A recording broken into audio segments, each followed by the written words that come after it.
আমি আসলে না তখন আমার অনেক মানে সিএসপি অফিসার টফিসার তাদের জন্য বিয়ের প্রপোজাল আসতো, ইঞ্জিনিয়ার, ডাক্তার। কিন্তু আমি সবসময় চাইতাম যে একটি মানুষ যে আমার শিল্পী মনকে বুঝতে পারে, আমার কবি মনটাকে বুঝতে পারে। মিলটা ওখানে হ্যাঁ, ওখানে। কারণ আমি বলতাম যে আমি ওরকম বড় অফিসারের বউ হয়ে তারপরে গিয়ে ওই যে অনুষ্ঠানে ফিতা কাটবো আর এ কাটবো সেটা হতে চাই না, এবং ঘরের মধ্যে পুতুল হয়ে বসতে চাই না। তার সাথে আমার সারাক্ষণ সাহিত্য নিয়ে এটা নিয়ে আলাপ হবে।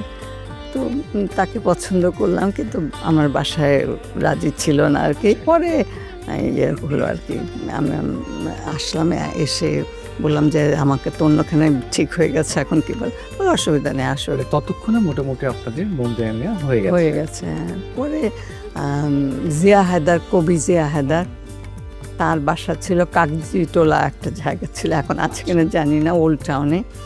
ওর বাসায় আমাদের বিয়ে হয়েছে, এবং সর্দার জয়নুদ্দিন ছিলেন। এদিকে পরিবারের বাইরে গিয়ে আপনারা দুজনের সিদ্ধান্ত হ্যাঁ, নিয়েছেন। ছিলাম আর কি। পরে বিয়ে হলো, পরে আমার ছোটো ভাই কামাল সে ছিল। তারপরে ও বাসায় এসে যখন বললো আমার আম্মা তো ফিটটা কেন এরকম করলো, আমরা তো, পরে আমার মামা আসলেন দেশের থেকে, আমার দেশ নোয়াখালী, টেলিগ্রাম করা হলো কাম সুন। ওকে, এত বড় ঘটনা ঘটে গেছে, দ্রুত তো ওরা, আমার মামা বোঝে নাই, মনে হচ্ছে কী হলো, হয়তো আমার আম্মার অসুখ, ছুটে আসলো রাত্রের ট্রেনে। পরে মামা আসলেন আর কি বাসায়, এসে বলে যে তুমি চলো বাসায় ফর্মালি সবার সঙ্গে। আমি বললাম, না, আমাকে আসতে দিবে না, আটকে রাখবে। বলি কি না, কিছু হবে না, ঠিক আছে, এটা যা হয়ে গেছে হয়ে গেছে।